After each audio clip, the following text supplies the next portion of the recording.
ആലുവ മുഴിക്കുളത്ത് അമ്മ പുഴയിലെറിഞ്ഞു കൊന്ന 3 വയസ്സുകാരി ലൈംഗികമായി പീഡിപ്പിക്കപ്പെട്ട സംഭവത്തിൽ അച്ഛൻ്റെ അടുത്ത ബന്ധു അറസ്റ്റിൽ. കുട്ടിയെ വീടിനുള്ളിൽ വെച്ച് തന്നെയാണ് പീഡനത്തിന് ഇരയാക്കിയത് എന്നാണ് പോലീസിന് ലഭിക്കുന്ന വിവരം. പ്രതി കുറ്റം സമ്മതിച്ചതായും പോലീസ് പറയുന്നു. പ്രതിക്കെതിരെ പോക്സോ ബാലനീതി വകുപ്പ് പ്രകാരമുള്ള കുറ്റങ്ങൾ ചുമത്തി. പ്രതി കുറ്റം സമ്മതിച്ചു എന്നും പോലീസ് വ്യക്തമാക്കി.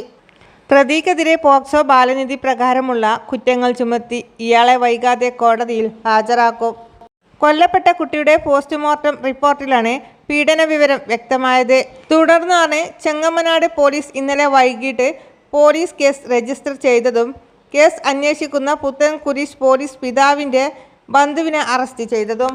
കുട്ടി താമസിച്ച വീടിനടുത്ത് തന്നെയാണ് ബന്ധുക്കളും താമസിച്ചിരുന്നത്. കുട്ടിയുടേത് തൂങ്ങിയ മരണമാണെങ്കിലും ശരീരത്തിൽ പാടുകൾ കണ്ടത് ഡോക്ടർമാരിൽ സംശയമുണ്ടാക്കിയിരുന്നു. തുടർന്നാണ് പോസ്റ്റ്മോർട്ടം റിപ്പോർട്ടിൽ ലൈംഗിക പീഡനം സ്ഥിരീകരിച്ചത്. വീട്ടിനകത്ത് വെച്ച് പീഡനത്തിന് ഇരയാക്കിയതായി ബന്ധു സമ്മതിച്ചതാണ് പോലീസിൽ നിന്ന് ലഭിക്കുന്ന വിവരം.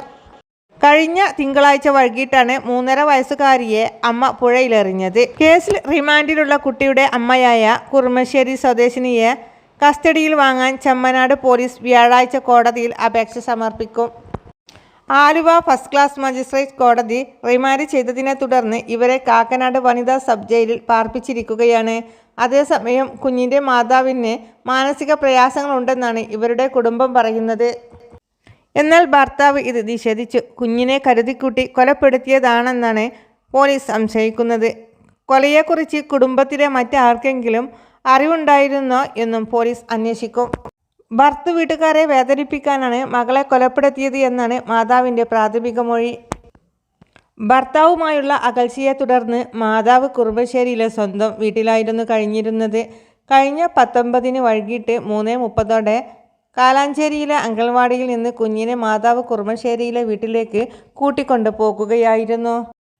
കാലാഞ്ചേരിയിൽ നിന്ന് ഓട്ടോയിൽ അമ്മയും കുട്ടിയും തിരുവാങ്കുളത്തെത്തി. പിന്നീട് 7 മണിയോടെ കുറുമശ്ശേരിയിലുള്ള വീട്ടിൽ അമ്മ എത്തിയെങ്കിലും ഒപ്പം കുട്ടി ഉണ്ടായിരുന്നില്ല. ചോദിച്ചപ്പോൾ ആലുവയിലേക്കുള്ള ബസ് യാത്രയ്ക്കിടെ കുഞ്ഞിനെ കാണാതായിരുന്നു എന്നായിരുന്നു മറുപടി.